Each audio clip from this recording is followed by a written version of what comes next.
What's your name? What's your name? George Stepp. All right, what company are you with? Stepp of Faith Tree Service. Here in Crossville? Yep.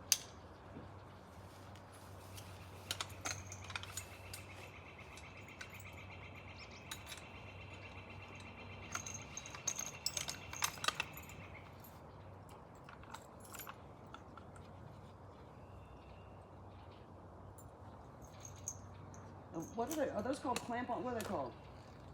There's a bunch of different names. I call them spikes. The whole thing is a spike. This is called a gav, and there's a bunch of different terminology.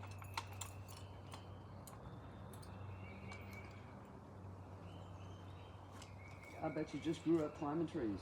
Yeah. And it just went from there. Yeah, you can get on Google and you'll see. There's all kinds of pictures of us working here in the glade. Oh, well, this would be a new something. I don't know. Have you done this before? We've rescued a couple cats. Oh, okay, Yeah. cats.